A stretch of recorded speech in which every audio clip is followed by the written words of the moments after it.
Imagine a random day.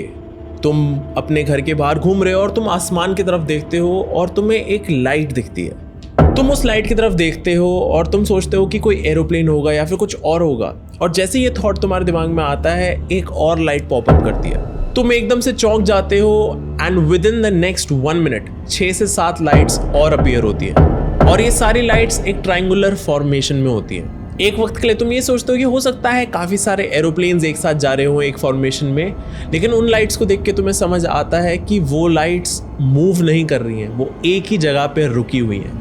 तुम उन सारी लाइट्स की फॉर्मेशन देखते हो और तुम्हें रियलाइज़ होता है कि जो भी चीज़ आसमान में है जिसको तुम देख रहे हो उसका साइज़ एक छोटे शहर के बराबर है। ऐसे टाइम पे तुम्हारे दिमाग में सिर्फ एक ही थॉट आएगा, एलियंस। जितनी भी हम साई-फाई मूवीज़ देख चुके हैं, हमारे दिमाग में सीधा एक थॉट आएगा कि हमारा टाइम अब ख़त्म हो चुका है अर्थ पे, एलियंस आ चुके हैं and we are all gonna die. तुम में समझ आ जाएगा कि तुम अभी एक एलियन इन्वेजन देख सकते हो। तुम शायद सारी होप लूज़ कर दो और अपने घर वालों को फ़ोन भी मिलाना शुरू कर दो आखिरी गुड बाय कहने के लिए, और फिर थोड़ी देर बाद वो सारी लाइट्स गायब हो जाती हैं।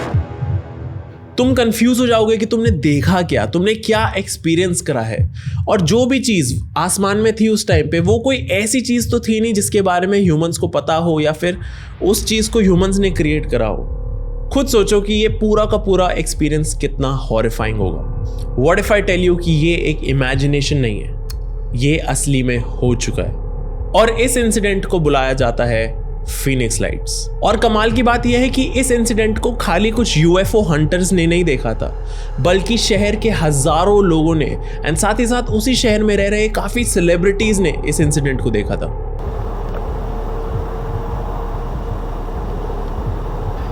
Now we're looking at a light that's now appeared again. It's come out in a different place. Here, we finally hit pay dirt. Now we've got 2 of them in the sky on South Mountain. South Mountain? Figure this one out. There's a double. There's a third one. Hey, Sue?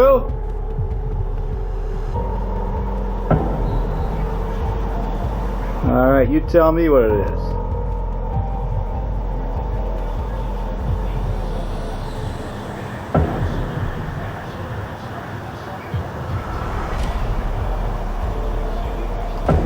Oh, what do we got?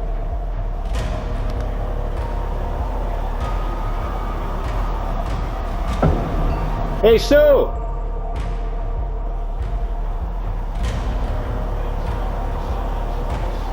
There's these bank of lights, 6 lights, in the shape of a triangle going back right over the airport. And Oliver said, hey, Pa, what are those lights? I can't identify it. It's flying and it's 6 objects.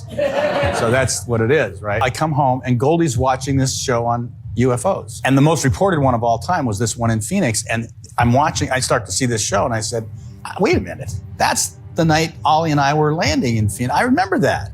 I saw the Phoenix Lights UFO. Did you really? Yeah. You were there? Yeah, I saw that. Whoa. Different people saw different things. What I saw was something the size of like an Imperial Star Destroyer from Star Wars that was like at a relatively low altitude moving over Phoenix. My like housemate was like this. I mean, this is before we had phones, right? Phoenix Lights till date सबसे बड़ी unsolved UFO mysteries में से एक है।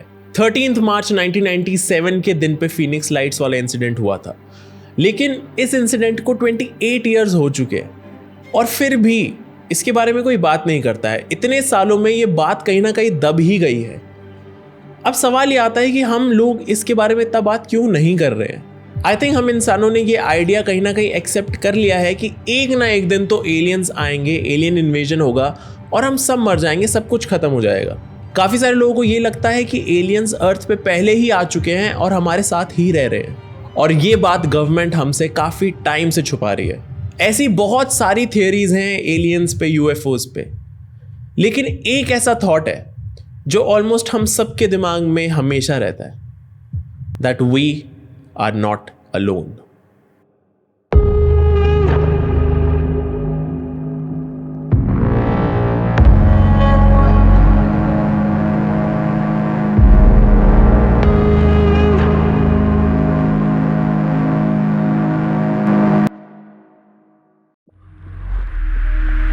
Hey, this is on, bro.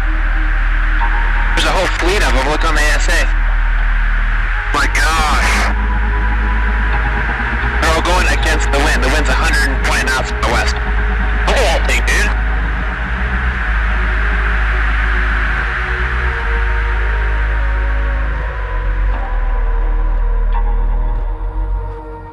ये footage आप सबने कहीं ना कहीं देखी ही होगी, क्योंकि ये फुटेज बहुत ज्यादा वायरल हुई थी, क्योंकि ये पहला सबसे बड़ा एविडेंस था कि अर्थ पे एलियन टेक्नोलॉजी एग्जिस्ट करती है।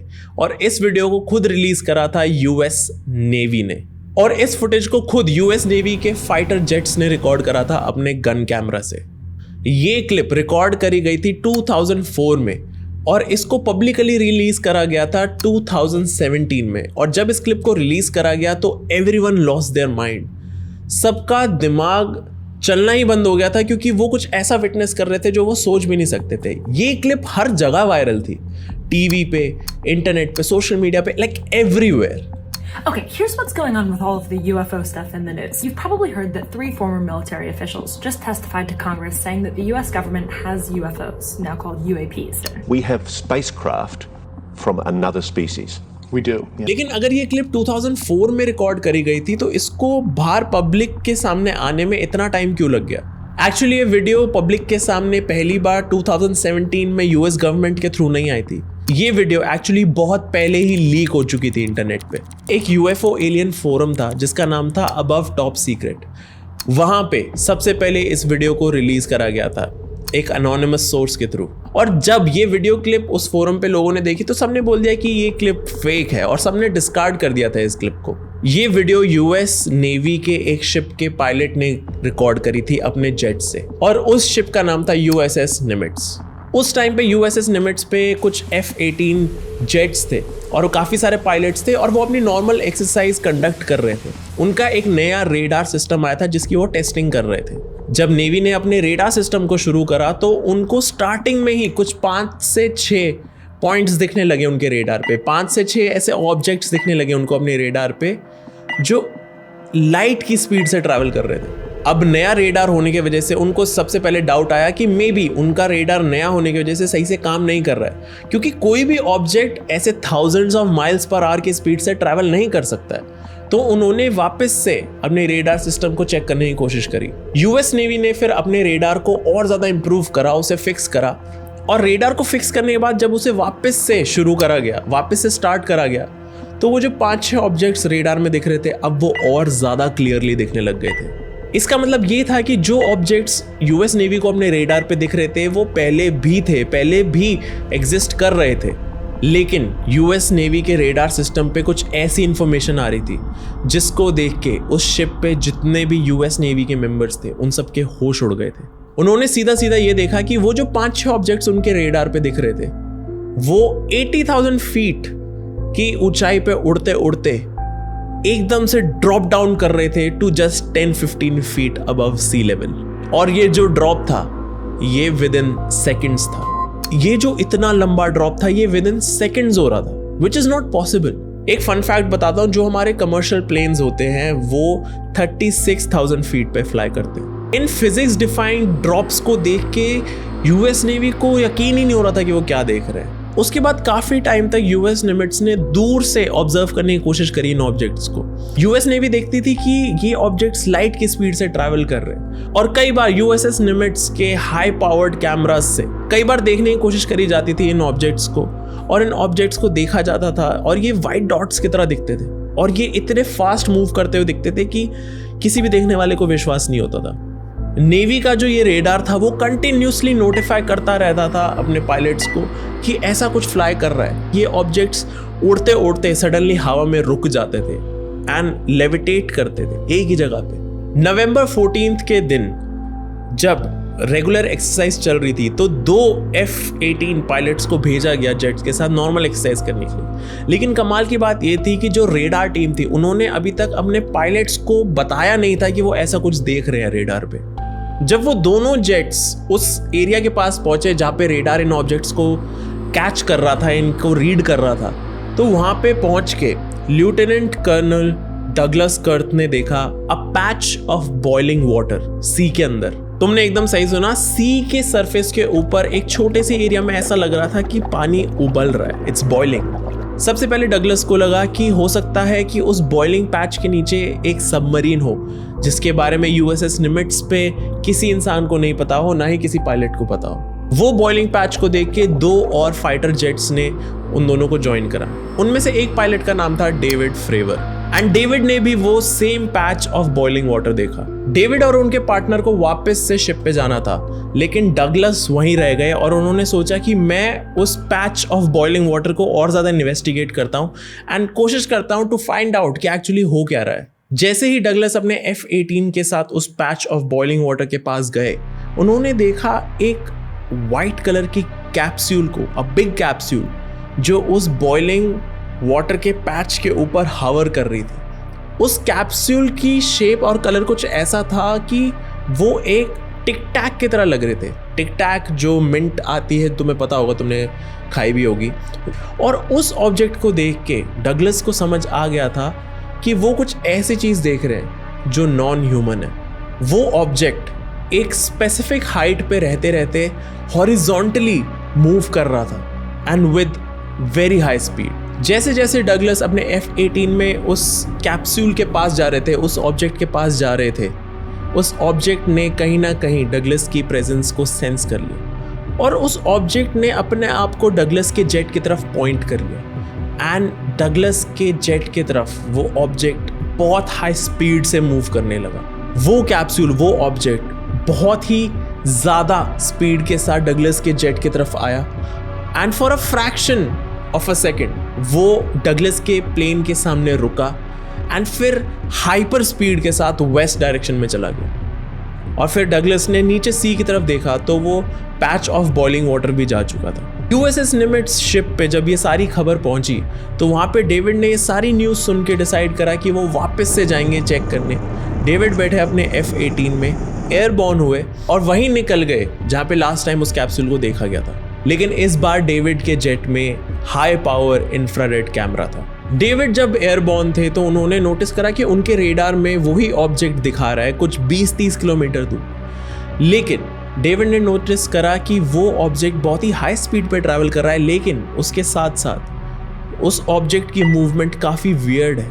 वो ऑब्जेक्ट हर 2-3 सेकेंड में अपनी पोजीशन चेंज कर रहा था और वो ऑब्जेक्ट इतनी हाई स्पीड पे मूव करते करते इतनी जल्दी पोजीशन चेंज कर रहा था कि डेविड को समझ आ गया था कि यहाँ पे फिजिक्स के रूल्स ब्रेक करे जा रहे हैं। एंड यही वो मोमेंट था जहाँ पे ये वीडियो क्लिप रिकॉर्ड करी गई थी।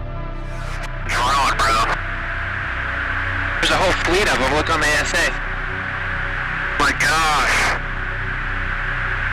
They're all going against the wind. The wind's 120 knots to the west. Look at that thing, dude. और ये खाली एक वीडियो नहीं है, ऐसी ही 2 और वीडियोस रिकॉर्ड करी गई थी यूएसएस निमिट्स के पायलट्स के थ्रू। आज के टाइम में हम सब बहुत ज्यादा बात करते हैं about UFOs, aliens and alien invasion और जितने भी और टॉपिक्स हैं इन चीजों के around. There's a lot of interest in the people coming from space, you know. Yes. And I know you're interested in Oh, that very too. interested in that. How much did they tell you about that? A lot, Really? yeah. What'd they tell you? How much can you tell? So How's that work? Is it like super I think top I secret? can tell, you know. Tell I think, me. Well, based on Hunter Biden, I can say whatever the hell I Yes. want, right? I interviewed jet pilots that say they saw something. If you saw them, you'd love to have them as I've your had a son. couple in here. Commander David Fravor, Yeah. I had him in, who had that sighting in 2004. Very, Yeah. very compelling with visual compelling. video evidence. And they said, we saw things, sir, that were very strange. Like a round ball, but it wasn't a comet or a meteor. It was something. And it was going 4 times faster than an F-22, which is a very fast plane, you know. लेकिन actually ये सारा discussion शुरू कब से हुआ? ऐसा क्या हुआ कि लोगों ने यूएफओज और एलियंस के बारे में सोचना शुरू करा? और इस सवाल का जवाब है रॉसवेल इंसिडेंट। रॉसवेल इंसिडेंट इतना ज़्यादा डिस्कस्ड टॉपिक है कि इस एक इंसिडेंट पे पता नहीं कितने आर्टिकल्स, कितनी सारी इंफॉर्मेशन है। मैं तुम्हें शॉर्ट में इस केस के बारे में बताता हूँ। जुलाई 8, 1947 के दिन न्यू मैक्सिको में एक फार्मर ने नोटिस करा कि उसकी फील्ड में कुछ तो क्रैश हुआ है, कुछ तो आसमान से गिरा है। ये इंसान थे मैक ब्रेजल और इन्होंने नोटिस करा कि जो चीज़ इनकी फील्ड में क्रैश हुई है उसका पूरा का पूरा मलबा फैला हुआ था और उस मलबे में मेटालिक पार्ट्स, रबर पार्ट्स और कुछ टिन फॉइल जैसा था। मैक ने सीधा सीधा रॉसवेल आर्मी एयरफील्ड को कांटेक्ट करा एंड वहाँ से मिलिट्री के लोग आए और उस पूरे मलबे को उठा के ले गए। रॉसवेल आर्मी एयरफील्ड ने उसके बाद एक प्रेस कॉन्फ्रेंस रखी और उस प्रेस कॉन्फ्रेंस में उन्होंने सीधा सीधा बोला कि उन्होंने एक क्रैश्ड यूएफओ को बरामद किया। उन्होंने सीधा सीधा बोला कि उन्होंने एक ऐसे यूएफओ के मटेरियल्स कलेक्ट करे हैं जो अर्थ से नहीं है। पूरी दुनिया में शोर मच गया था ये इन्फॉर्मेशन जान के। लेकिन इस प्रेस कॉन्फ्रेंस के थोड़े दिनों बाद ही एक ऑफिशियल स्टेटमेंट आया बाय द गवर्नमेंट। उन्होंने ये बोला कि ये कोई यूएफओ नहीं था, ये कोई यूएफओ क्रैश नहीं था, बल्कि ये एक वेदर बलून था जो क्रैश हो गया था और इस क्रैश को गलत समझ लिया गया है और ये कोई यूएफओ क्रैश नहीं था। कोई भी इंसान समझ सकता है कि यहाँ पे क्या हुआ था। और रॉसवेल हमेशा से ही एलियन कंस्पिरेसीज का हब रहा है, यहाँ पे बहुत सारे इंसिडेंट्स होते रहते हैं। लेकिन उसके बाद भी क्यों रॉसवेल इंसिडेंट ही सबसे ज्यादा रेलेवेंट है टिल डेट? जो मेन रीजन है कि ये केस अभी तक 2025 में भी रेलेवेंट है is because of the 509th bomb squadron. ये एक ऐसी टीम है जो रिस्पॉन्सिबल है for deployment of atomic bombs और इस टीम को हैंड पिक करा जाता है from all around the world. खाली यूएस से नहीं बल्कि पूरी दुनिया से इन लोगों को पिक करा जाता है इस टीम के लिए। उन्होंने खुद इस बात को एड्रेस करा था और इस इंफॉर्मेशन को अनाउंस करा था कि उस दिन असली में एक यूएफओ ही क्रैश हुआ था। इतने ज़्यादा क्रेडिबल लोगों से ऐसा स्टेटमेंट बाहर आने के बाद लोगों को समझ आ गया था कि रॉसवेल इंसिडेंट को गवर्नमेंट कवर अप करने की कोशिश कर रही है। जो पूरी वेदर बलून वाली स्टेटमेंट थी, इट वाज बुलशिट, वो बकवास था। अगर ये क्रैश एक्चुअली एक वेदर बलून का होता तो आई डोंट थिंक कि मिलिट्री को कोई भी दिक्कत आती इस क्रैश के मलबे को पब्लिकली दिखाने में। ऐसा कुछ भी नहीं करा गया। कितने लोगों ने डिमांड करा कि इस क्रैश के जितनी भी डिब्री है उसको दिखाया जाए, लेकिन ऐसा कभी नहीं हुआ। ये केस अभी तक इतना ज़्यादा रेलेवेंट है क्योंकि लोगों को जवाब चाहिए।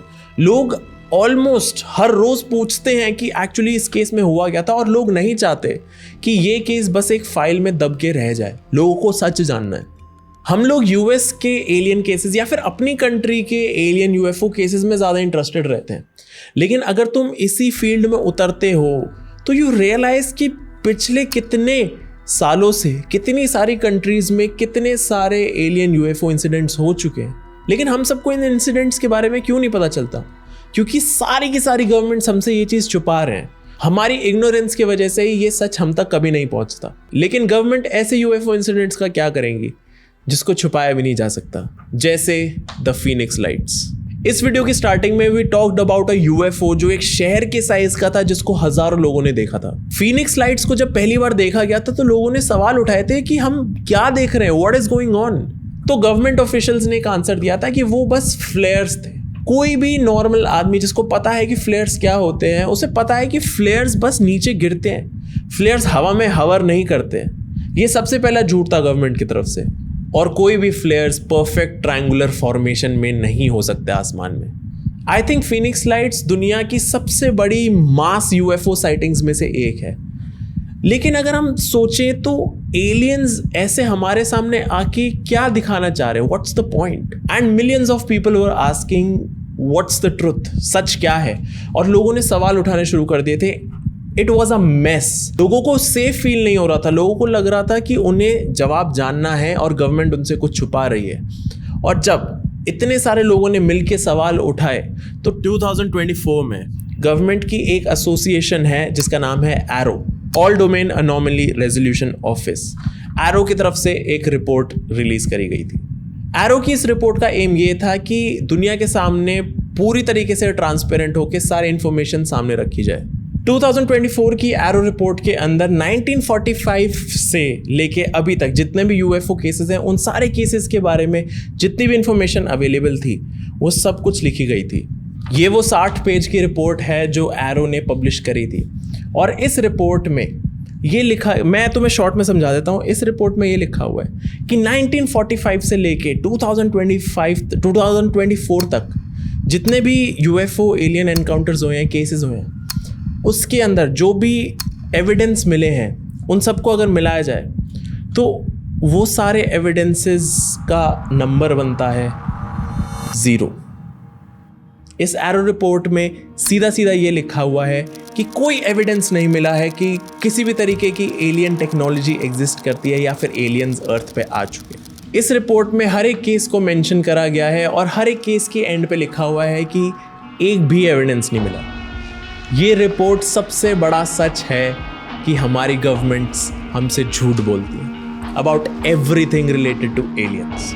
एरो की रिपोर्ट सबसे बड़ा एविडेंस है कि एवरीथिंग इज अ लाई। जो गवर्नमेंट हमें बताती है about aliens and UFOs, everything is a lie. और हम इस चीज़ को बिलीव कर लेते हैं क्योंकि हम इग्नोर करते हैं सच को, हम जानना ही नहीं चाहते क्योंकि हम एक्सेप्ट करके बैठे हैं कि एक दिन तो एलियंस आएंगे और हम मर जाएंगे। एरो की रिपोर्ट सबसे बड़ा एविडेंस है कि गवर्नमेंट किसी भी लेवल तक जा सकती है हमसे झूठ बोलने के लिए।